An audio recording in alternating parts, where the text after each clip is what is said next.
Hi hello வணக்கங்க. இப்போ ராத்திரி சாப்பாடு வீடியோ குட்டி மீன் விளாக் பார்த்தலாம். என்னை கல்யாணம் போயிருந்தோம் பார்த்தீங்களா, அப்படியே டான்ஸில் ஆடி முடிச்சுட்டு அப்படியே பந்தியில் வந்து உட்காந்தாச்சு, தலைவாழை போட்டாச்சு, தண்ணி தொளிச்சாச்சு. ஃபஸ்ட்டு வந்து பிரெட் அல்வா கொண்டு வச்சிருந்தாங்க, அப்புறம் தீயல் கூட்டு வச்சிருந்தாங்க. அப்புறம் பார்த்தீங்கன்னா பிரியாணி தான் இன்றைக்கி போட்டிருந்தாங்க. ஆனால் எனக்கு பிரியாணி பிடிக்காது பார்த்தீங்களா. ஸோ அதனால் நான் வந்து அந்த பையன்ட்டு சொன்னேன், ஏமா எனக்கு பீஸ் எல்லாம் இல்லாமல் வெறுமனுமே ரைஸ் மட்டும் எடுத்து போடுமா அப்படின்னு சொல்லியிருந்தேன். அந்த பையன் அழகாக எடுத்து போட்டால் பார்த்துக்கோங்க. அப்புறம் வந்து அப்படியே பிரெட் அல்வா வச்சு சாப்பிட்டேன். சூப்பராக இருந்துச்சு பார்த்துக்கோங்க. இந்த காம்பினேஷனில் நீங்கள் யாராவது ட்ரை பண்ணியிருக்கீங்க அப்படின்னாலும் மறக்காமல் கமெண்ட்டில் சொல்லுங்கள். என்ன நிஜமாவே சூப்பராக இருக்கும் பார்த்துக்கோங்க. வெறுமனமே ரைஸை மட்டும் பிரியாணிலேருந்து சாப்பிட்றதுக்கு. அடுத்து பார்த்திங்கன்னா பைனாப்பிள் புருக்கு சக்கம் மை ஃபேவரட், அதையும் எடுத்து வச்சு அப்படி சாப்பிட்டேன் பார்த்துக்கோங்க. ஓகே, அடுத்த காம்பினேஷனில் என்ன ட்ரை பண்ண அப்படின்னு பார்த்தீங்கன்னா புருக்கு சக்கையும் ரெண்டும் ஒன்று தானே, பிரெட் அல்வா ரெண்டும் சேர்த்து வச்சு சாப்பிட்ட பார்த்துக்கோங்க. சூப்பராக இருந்துச்சுங்க.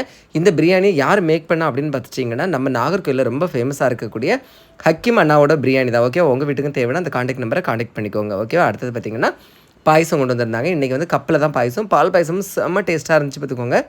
அப்படியே பால் பாயசம் எல்லாம் குடிச்சு முடிச்சுட்டு அங்கே போய் மறுபடியும் கூட்டத்தில் கிடந்து ஒரு ஆட்டத்தை போட்டுக்கிட்டு, ஏன்னா நம்மளை சுற்றி இருக்கவங்கள நம்ம சந்தோஷமாக வச்சுக்கிட்டு நம்மளை கடவுள் நல்லா வச்சு பாருங்கள். ஓகே, பிடிச்சிருந்தா லைக் பண்ணுங்கள். தேங்க்யூ.